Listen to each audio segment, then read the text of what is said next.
Assalamualaikum warahmatullahi wabarakatuh.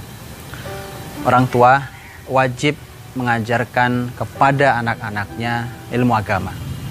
Kewajiban. Bahkan dia merupakan kewajiban yang harus diajarkan sebelum orang tua mengajarkan ilmu dunia. Begitulah kita. Allah Subhanahu wa taala berfirman, "Wabtaghi fima ataakallah daral akhirah wa la tansa nasibaka minad dunya." Soal Qasas. Carilah kehidupan akhirat, tapi jangan lupa kehidupan dunia. Ternyata kehidupan dunia Allah ungkapkan hanya dengan kalimat yang penting tidak dilupakan, tapi akhirat cari. Artinya itulah panduan orang beriman, mengajarkan ilmu agama. Wajib bagi orang tua mengajarkannya, dan bahkan itu harus diajarkan sebelum orang tua mengajarkan ilmu dunia. Poin pertama ini harus menjadi perhatian penting, karena hari ini sudah berapa paniknya orang tua, anak-anaknya yang masih kecil umpamanya, bahkan mungkin di usia TK, SD, orang tuanya panik ketika anaknya belum bisa berhitung matematika dengan baik. Tapi kemudian ternyata sembrono ketika anaknya belum bisa sholat. Anaknya belum bisa membaca huruf Latin, tapi betapa santainya orang tua ketika ternyata anaknya belum bisa membaca Al-Quran. Ada yang salah. Ketika permulaannya salah, maka hasilnya akan salah. Kalau kita melihat sejarah orang-orang besar, mereka bermula dalam Islam, siapapun itu, sebutlah nama-nama siapapun, ilmuwan, ulama, siapapun, mereka bermula dari ilmu agamanya, bermula dari Qur'annya, baru nanti merambah kepada ilmu pengetahuannya. Kita bicara apa? Siapapun, Az-Zahrawi, Al-Khwarizmi, Al-Battani, siapapun, mereka bermula dari ilmu agamanya. Dan orang tua punya kewajiban mengajarkan itu kepada anak-anaknya. Bukankah Allah Subhanahu wa taala berfirman, ya ayyuhalladzina amanu qu anfusakum wa ahlikum nara. Wahai orang beriman, jagalah dirimu dan keluargamu dari neraka. Bukankah ayat juga yang mengatakan wa'mur ahlaka bis salati wastabir 'alaiha, dan perintahkanlah keluargamu untuk salat dan bersabarlah kamu dalam hal itu.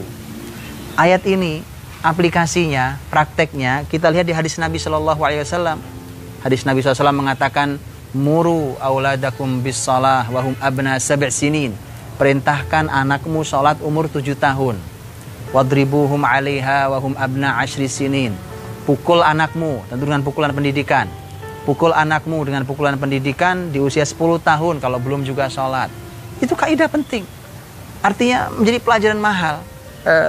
Itu dulu yang harus dipikirkan. Kalau anak 7 tahun diperintahkan Rasul Shallallahu Alaihi Wasallam untuk diajari sholat, artinya berarti dia sudah diajari tentang istinja. Istinja itu bagaimana kalau setelah buang air besar, buang air kecil, kemudian dibersihkan dari najisnya. Karena sholat tidak sah tanpa itu, tanpa kesucian dari najis. Berarti sudah diajari cara berwudu yang benar, diajari pelan-pelan, tahap demi tahap. Itu ilmu agama. Kemudian setelah itu diajari cara sholat dari mulai takbiratul ihram sampai salam. Itu diajarkan. Itu tugas orang tua. Rasul tidak mengatakan bahwa itu tugas sekolahan, tapi itu tugas orang tua. Muru auladakum, ajar anak-anak kalian. Anakmu ajar. Jangan serahkan ke sekolahan. Sekolahan hanya membantu kita. Umar bin Khattab radhiyallahu anhu ketika ditanya oleh seorang anak, apa hak seorang anak dari orang tuanya? Umar mengatakan hak seorang anak pada orang tuanya dicarikan ibu yang baik. Ini pada ayahnya maksudnya. Dicarikan ibu yang baik, karena ibunya akan mendidiknya.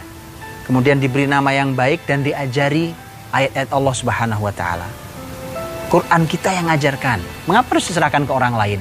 Anak membaca a, ba, ta, sa sampai bisa baca Al-Quran. Di tangan kita mereka. Mereka harus belajar ilmu agama ini.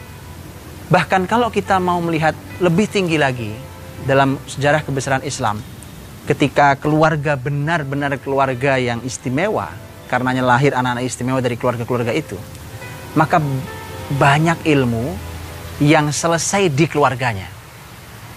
Seorang anak bisa hafal Quran dari ayahnya langsung, 30 juz hafal Quran dari ayahnya, menghafal ilmu ini dari ibunya, menghafal kitab ini dari pamannya, dari bibinya. Subhanallah. Artinya itu tugas kewajibannya. Untuk itulah ketika kita sebagai orang tua, maka mari perhatikan ini adalah sebuah kewajiban. Kewajiban yang sama sekali tidak boleh diabaikan, yaitu kewajiban mendidik atau mengajarkan ilmu agama kepada mereka. Dimulai dari hal yang paling penting. Dari paling penting harus kita mulai. Kalau kita tadi melihat bahwa kita mulai diperintahkan untuk mengajarkan tentang akidah ke anak-anak kita. Tentu bukan bahasa anak-anak, bukan bahasa buku. Anak-anak harus dikenalkan tentang Allahnya, tentang Robnya, dikenalkan tentang surga Allah Subhanahu Wa Taala. Ini iman pada Allah, iman pada hari akhir. Dikenalkan nanti berikutnya pada nerakanya. Dikenalkan, karena itu semuanya panduan utama, kunci utama. Lihat bagaimana Rasul Shallallahu Alaihi Wasallam ketika mengenalkan kepada cucunya, dikenalkan kepada cucunya itu Hasan, ketika Hasan memakan korma, dan itu adalah korma yang tidak boleh dimakan oleh Hasan karena itu korma sedekah, dan keturunan Nabi SAW tidak boleh makan harta sedekah. Nabi SAW harus mengajarkan itu tidak benar, nak. Secara agama tidak benar, secara syariat tidak benar, maka dipaksa untuk dikeluarkan oleh Nabi SAW dari mulut Hasan. Diajarkan itu, dan mengajarkan ibadahnya. Ibadah terbesar, utama, pertama adalah sholat. Maka diajarkan sholat. Di usia 7 mulai diperintah, ayo sholat nak, sholat. Ayo ke masjid, laki terutama, ayo ke masjid. Ayo, ini sudah tiba waktu zuhur, asar, dan seterusnya. Itu tugas orang tua. Penting tugas orang tua. Karena orang tua yang nanti akan ditanya di hadapan Allah Subhanahu Wa Taala tentang bagaimana mendidik anak-anak itu. Nanti diajar mereka, dibimbing akhlaknya. Lihat Quran, Al-Quranul Karim. Ketika kita bicara tentang nasihat orang tua pada anak, langsung terbayang oleh kita nasihat Luqman pada anaknya dalam surat Luqman. Dan lihat bagaimana Luqman mengajari anaknya. Diajarkan semua ilmu agama, dari mulai akidah. Ya bunayya la tusyrik billah, nak, jangan berbuat kemusyrikan, jangan menyekutukan Allah. La tusyrik billah, inna syirka la dzulmun azim. Kemusyrikan itu kezaliman, yaitu sifat aniaya yang sangat besar. Diajarkan. Kemudian nanti diajari tentang ibadah. Perintahkan tuh ibadah, diajari akhlak. Wala tusa'ir khaddaka linnas, umpamanya. Di antara nasihat Luqman, jangan kau palingkan pipimu dari manusia. Artinya ada akhlak.